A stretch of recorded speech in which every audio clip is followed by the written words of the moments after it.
How you doing, everybody? My name is Jason Patrick, contributor at ZenInTheCar.com, and I guess we're talking about resistance. Hi everyone, it's Erin, and it is May the 15th, 2017, and I have a letter here from Jason Patrick from the Inverness Jail in Portland, Oregon. It was received April 4th, 2017. It says, "To all, hello all, my sister has tasked me with writing you all an update. Since I mostly dropped the ball at responding to mail while out of custody and during the 2 trials since July of last year, I want you all to know that I am in remarkably good spirits. My faith in Jesus Christ and the Bible give me clear understanding of the costs, if you will, of doing good deeds and answering faithfully to the deeds God has called one to do. It is promised in the Bible. I continue to walk in faith and pray for this country and humanity. I currently find myself in custody again. I did not feel it at all appropriate for myself or any human being really to wear a GPS tracking collar. The judge and pretrial services seems to have lost their humanity and believes GPS tracking collars for people is completely acceptable. I suppose they aren't alone.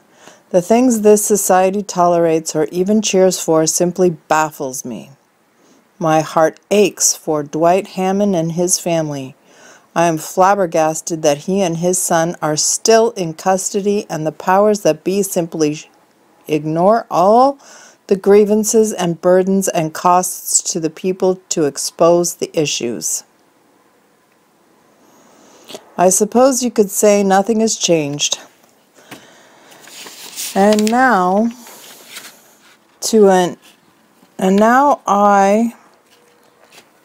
nothing has changed, and now I too am incarcerated. However, my faith is much stronger than that. Change may happen slow, but it grows like a tidal surge.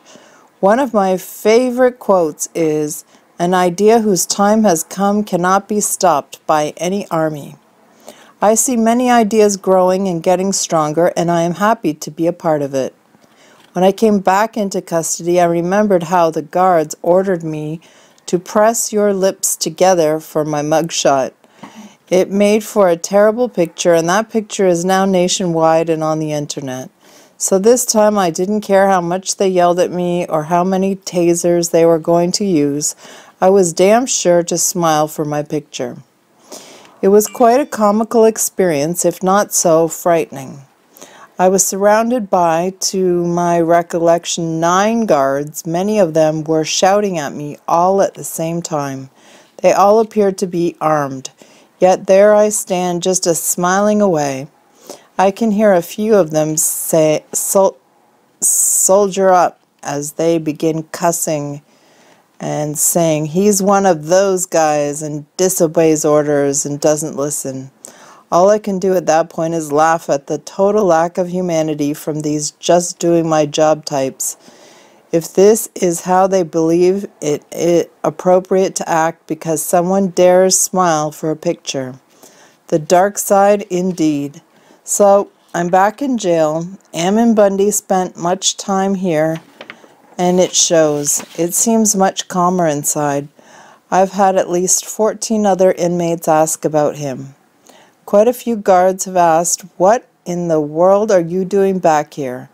I believe some in the system see this silliness and are baffled, yet one tries to begin asking the right questions. That is how one ends up in here. There is no accountability with every branch of government, pointing the finger at another branch of government. No one is accountable. It's just how it is, they say. Well, not anymore.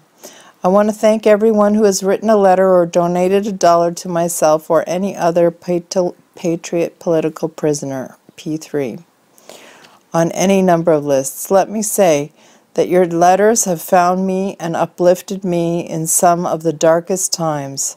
You remind me that there is still many with faith in humanity, and that itself is uplifting. Even when I myself don't realize I am down, I get a few letters in the mail and notice the pickup. So thank you so much. My thoughts and prayers go out to all these men and their families on trial and pending trial in Nevada. I pray that witch hunt fails. I pray each is comforted by the peace, patience, understanding, and trust in God the Father. Someone asked me a while back when we were both in jail, "Do you really think anything will change?" And I had to tell him it already has and will continue for decades. It is not a matter of if, it's a matter of how much. It is not time to lose faith, lose heart.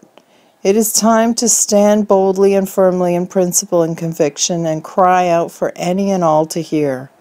Love your neighbor, pray for those who persecute you, and put your faith, hope, and trust in the Lord. I can't help but smile from all those I have met and all I have stood with.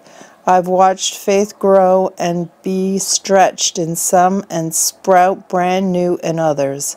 Every experience and interaction working a good work in every individual God has chosen for the time. I witnessed the incredible faith of many others that quickly humbled me to strengthen my own. Your incredible faithfulness has changed me. Your witness has done works in me. Our God is amazing, more than anyone can fathom. My soul sings. I will leave you with the words of a dear friend. It doesn't matter how it ends, it matters how you stand. That's Lavoy Finicum. Much love in Christ Jesus, Jason Patrick. And I have a letter here from his sister. It says, I wanted to add my own note to all whose kindness and care have touched our lives. As you likely know, Jason is incarcerated again, and his current contact is the same as the last time. And we'll put that in the description. You also probably know that when he was out, the address we posted publicly was a P.O. box. I don't know how long our family will keep up the cost of that P.O. box. I wanted to make sure that anyone who wanted it had a more permanent address that can be used for Jason and his family. It can be spread to those whom you trust mean no harm. It will not be posted in a public fashion, but may absolutely be used. The P.O. box was obtained simply to have an address to post publicly. Please get it in your records for when it may be necessary. Each day our family is touched by the kindness of strangers and new friends. Thank you for reaching out. It has been an incredible journey. The pathway is steep and often so very tedious, but we are so grateful for the blessing of each of you. Letters to Jason at Gmail, 620@gmail.com will continue to be monitored. As always, I'm happy to print letters and photos to forward on to Jason or other Patriot political prisoners as well. There is a PayPal attached if you have that desire and prompting. Some prefer the GoFundMe /Jason Patrick. We are drastically touched by this great wave. We do not rely on an income from Jason to meet daily needs. That said, keeping in touch with him does become more than budget covers. When we speak to Jason on a video visit, there is generally a little updated post on Facebook at the Jason Patrick Project. I'm not technically talented, so someone has helped us set up that site for my use. Should Jason have a specific request or need that we desire help meeting, those requests are generally posted to Jason's personal Facebook page. Again, thank you to all those willing and able to meet those desires and needs so quickly. We are transparent people. Please do not hesitate to ask any questions you may have. I will do my best to get an answer and reply. Hugs, Kelly Ripper, Jason Rippey, Rippee, Jason's sister. Well, I think Jason's a great guy. He really stood and it matters how you stand. Please write to him. Thank you. And thank you for your prayers.